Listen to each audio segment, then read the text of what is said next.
नमस्कार, मैं मिस कनकलता झा। हमने पिछले भाग में श्री मंगल सिंह सुमन की कविता चलना हमारा काम है पढ़ना शुरू किया। आज हम उसका दूसरा भाग पढ़ेंगे। बच्चों, श्री मंगल सिंह सुमन की जो बहुत बेहतरीन जीवन परिचय का जो बहुत बेहतरीन हिस्सा है वो मुझे उनकी रचनाओं का हिस्सा लगता है। तो उनकी रचनाओं के हिस्से को पढ़ते हुए हम आगे बढ़ेंगे। इन्होंने शोषित मानव की पीड़ा और निराशा को अपनी रचनाओं में स्थान दिया। दूसरी ओर एकांत क्षणों की कोमल तथा मधुर अनुभूतियों को भी अपने गीतों में स्थान दिया। सुमन जी की प्रमुख रचनाओं में हिल्लोल, जीवन के गान, प्रलय सृजन, मिट्टी की बारात, विश्वास बढ़ता ही गया, पर आंखें नहीं भरी, विंध्य हिमालय, प्रकृति पुरुष, कालिदास नाटक और महादेवी की काव्य साधना आलोचना प्रमुख है। इन्हें काव्य संग्रह पर देव पुरस्कार, पर आंखें नहीं भरी पर नवीन पुरस्कार और मिट्टी की बारात पर साहित्य अकादमी पुरस्कार प्राप्त हुआ। सुमन जी हिंदी के सशक्त गीतकार के रूप में जाने जाते हैं। जिसका पहला भाग हमने पढ़ा था कि मनुष्य को, जब तक मनुष्य का जीवन है, मनुष्य को चलते रहना चाहिए। अपनी उपस्थिति दर्ज कराने के लिए भी मनुष्य को चलते रहना चाहिए। अपनी मंजिल को प्राप्त करने के लिए भी मनुष्य को चलते रहना चाहिए। इसी चलना हमारा काम है का आगे की पंक्तियां हम पढ़ेंगे। कुछ कह लिया, कुछ सुन लिया, कुछ बोझ अपना बट गया, अच्छा हुआ तुम मिल गई, कुछ रास्ता ही कट गया, क्या राह में परिचय कहूँ, राही हमारा नाम है, चलना हमारा काम है। कवि कहते हैं कि इस रास्ते में चलते हुए कभी कोई मिल जाता है, कभी कोई खो जाता है, कभी हम किसी से कुछ बातें कर लेते हैं, कभी किसी की बातें सुन लेते हैं। ऐसा तो रास्ते में भी होता है। तो जीवन तो बहुत लंबा है, ऐसे में कोई ना कोई हमें मिलता ही है जिसके साथ कुछ हम अपनी बातें बोलते हैं, कुछ सुनते हैं। लेखक कवि अपनी प्रेमिका के लिए कह रहे हैं कि कुछ कह लिया, कुछ सुन लिया, कुछ बोझ अपना बट गया। एक दूसरे से बात की हमने और एक दूसरे का बोझ हमने बांटा। अच्छा हुआ तुम मिल गई, कुछ रास्ता ही कट गया। प्रेमिका मिली और कुछ रास्ता कट गया इनका। क्या राह में परिचय कहूँ, राही हमारा नाम है, चलना हमारा काम है। राह में अब किस तरह से और क्या परिचय दूँ, राही समझ लो अपनी जिंदगी में मुझे, और चलना हमारा काम है, हमें चलते रहना चाहिए। जीवन अपूर्ण लिए हुए, पाता कभी खोता कभी, आशा निराशा से घिरा, हंसता कभी रोता कभी।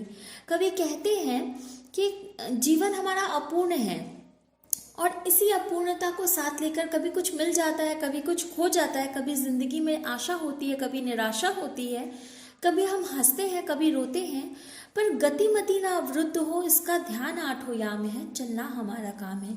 लेकिन हमारी गति और हमारी मति, हमारी चाल, हमारा स्पीड और हमारी मति यानी हमारी बुद्धि, वो कभी रुकनी नहीं चाहिए। यदि हमारी बुद्धि कहीं रुक जा रही है, हमारी गति कहीं रुक जा रही है, वहीं से हमारा ठहराव जो है वो शुरू हो जाएगा। जिंदगी में ठहराव नहीं होना चाहिए। ठहरा हुआ पानी हो या मनुष्य हो, वो कभी भी फायदेमंद नहीं होता, हानिकारक ही होता है। इस विशद विश्व प्रवाह में, विशद यानी बड़ा, इस विशद विश्व प्रवाह में किसको नहीं बहना पड़ा, सुख दुख हमारी ही तरह किसको नहीं सहना पड़ा।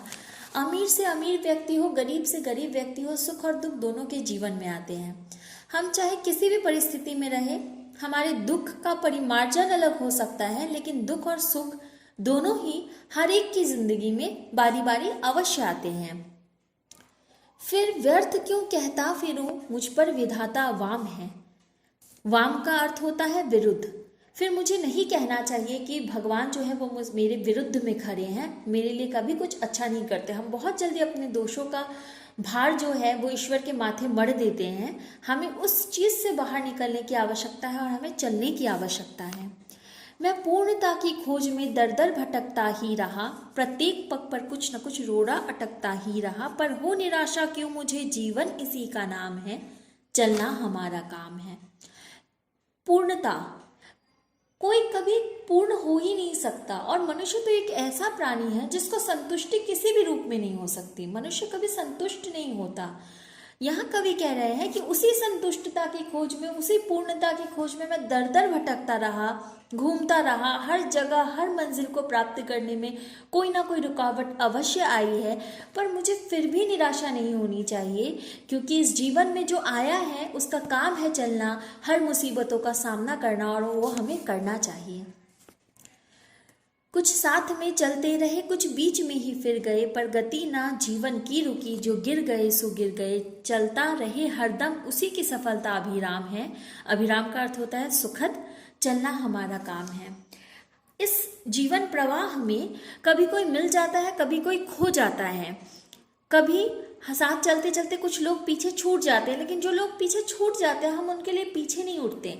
बहुत बड़े किसी विद्वान ने कहा है कि ऊपर उठने का काम हमेशा अकेले होता है, हम ऊपर हमेशा अकेले जाते हैं। चाहे वो आप पढ़ाई कर रहे हो, अभी आपका एक दोस्त अगर पीछे छूट जाए तो आप ये नहीं बोलोगे कि आपको भी पीछे रहना है, आप भी पीछे क्लास में ही पढ़ोगे, पिछले क्लास में पढ़ोगे, आप आगे बढ़ोगे। तो जीवन ऊपर जाने का रास्ता हमेशा अकेले का होता है, कोई साथ नहीं जाता वहाँ पर।